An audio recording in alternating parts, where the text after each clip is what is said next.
तो ये जो बयानबाजी होते हैं वो नेता बहुत सारे बयानबाजी अपने प्रोपेगेंडा को क्रिएट करने के लिए होता है। वही गठबंधन के सरकार हुआ तो बहुत सुधार हुआ। आप बताइए, जाति जनगणना ज़्यादा जरूरी है या रोजगार ज़्यादा जरूरी है? इस सब कुछ को गलत कह देगा, अभी तक नाजायज बात है।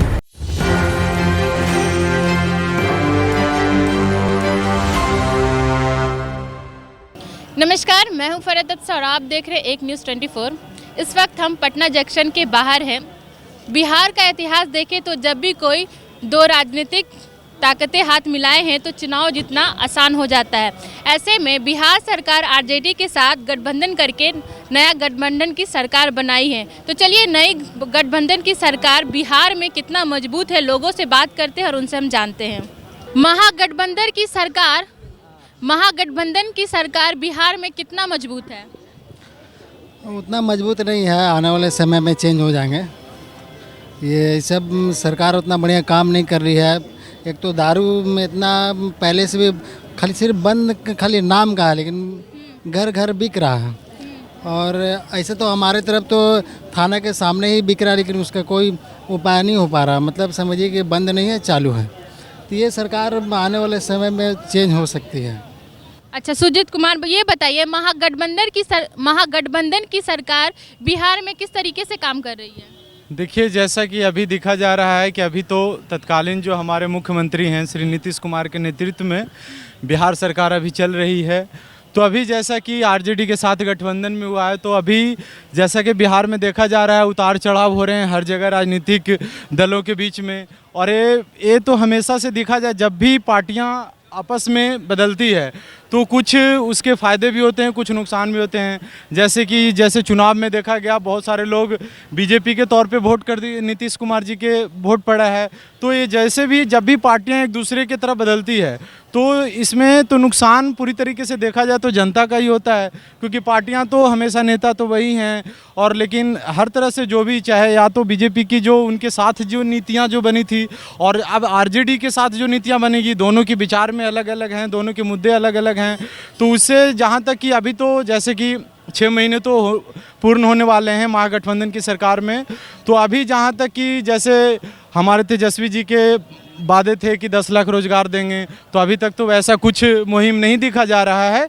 लेकिन अभी इतना जल्दी कुछ कह भी नहीं सकते हैं, जैसे उनको और वक्त की, जैसे तेजस्वी जी बोल रहे हैं कि आगे आने वाले 1-2 सालों में हम इस पे चर्चा करेंगे या देखा जाएगा। अच्छा, महागठबंधन की सरकार में जो मेंबर्स हैं आपस में ही अलग अलग विवादित बयान देते हैं, जिसमें आप क्या कहना चाहेंगे?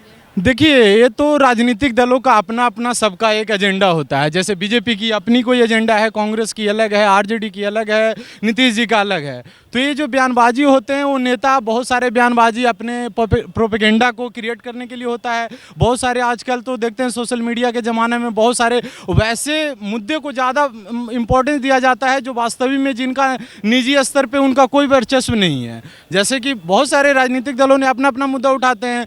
कभी देखिए रोजगार की बात नहीं है, कभी भगवा कलर की बात हो जाती है, कभी राजनीतिक दलों की। ज़्यादातर आज के डेट में शिक्षा से ज़्यादा, रोजगार से ज़्यादा बहुत सारे नेताओं के लिए मुद्दा ये है कि कलर कौन सा लोग कौन सा कलर पहने। कलर से क्या मतलब है?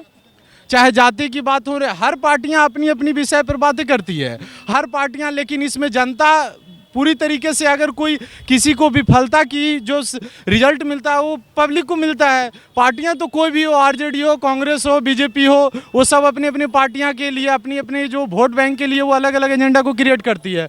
लेकिन अभी जैसे बिहार में देखा जाए तो बिहार में सबसे बड़ा जो समस्या है वो बेरोजगारी का है, गरीबी का है। महंगाई इतने ऊपर चरम सीमा पर पहुँच रही है, सिलेंडर 500 से 1200 हो गया है। और लेकिन ये सारी चीज़ें हैं जो आम जनता को तक पहुंच पा नहीं रही है। जैसे जनता को अभी बहुत सारे लोगों को लग रहा है कि 5 केजी गेहूं चावल। महागठबंधन की सरकार बिहार में कितना मजबूत है? देखिए, महागठबंधन की सरकार क्या, पब्लिक को बस एक ही चीज़ चाहिए, रोजगार। तो रोजगार क्या दे रहे? अभी वो भाई साहब बताए कि समय देना चाहिए 1-2 साल। भाई 1-2 साल समय चलो दे देते हैं, लेकिन हर चीज़ में एज लिमिट होती है ना। 1-2 साल में पता नहीं कितने स्टूडेंट का एज एक्सपायर हो जाएगा। तब तेजस्वी जी क्या करेंगे? उसको कहाँ से रोजगार देंगे? चुनाव की रैली में तो वो बोल दिए डंके की चोट पर, मैं 10 लाख रोजगार दूंगा, आप मुझे चांस दीजिए, मैं 10 लाख दूंगा। चांस मिल गया उनको, दीजिए 10 लाख रोजगार। कोई उनका रोड मैप तो है नहीं। और सरकार क्या करेंगे? जाति जनगणना। आप बताइए, जाति जनगणना ज़्यादा जरूरी है या रोजगार ज़्यादा जरूरी है? कोई भी तबीयत दबता है तो दवा सुइया लेता है तो धीरे धीरे शक्ति आता है। तुरंत कहेगा कि नहीं हम दवा लिए हमको ठीक हो जाना चाहिए। तो वही गठबंधन के सरकार हुआ तो बहुत सुधार हुआ। चंद्रशेखर पे आप क्या बोलना चाहेंगे जो विवादित बयान दिए हैं? वो गलत साबुत दिए हैं। ग्रंथ बोला गलत है और जबकि पुश्तैन से चल रहा है कि ये ग्रंथ गलत है, मगर ये गलत नहीं है। वेद पुराण से कर्म से यदि फल भगवान देते हैं तो जैसे भगवान चले हैं वैसे ना हम लोग को चलना पड़ेगा। तो बोल दिया है कि गलत, तो वही गलत आदमी है। ग्रंथ सही है, कर्म सही है, धर्म सही है, इस सब कुछ को छोड़ देगा तो कैसे मनुष्य जी पाएगा? के है माँ, के है बाप, के है बहन, के है चाची, इस सब कुछ को ग्रंथ के गलत कह देगा तो नाजायज बात है। आप बताइए मौजूदा सरकार पे क्या कुछ कहना चाहेंगे? मौजूदा सरकार जैसा कि महागठबंधन की सरकार तेजस्वी यादव ने कुछ वादा किए थे कि जब हम सत्ता में आएंगे तो 10 लाख रोजगार देंगे, जो कॉन्ट्रैक्ट पर काम कर रहे हैं उनके लिए भी परमानेंट करेंगे, जो गेस्ट में काम कर रहे हैं उनको भी कॉन्ट्रैक्ट में बदला जाएगा, और महंगाई के रूप में भी बोला गया था कि करेंगे।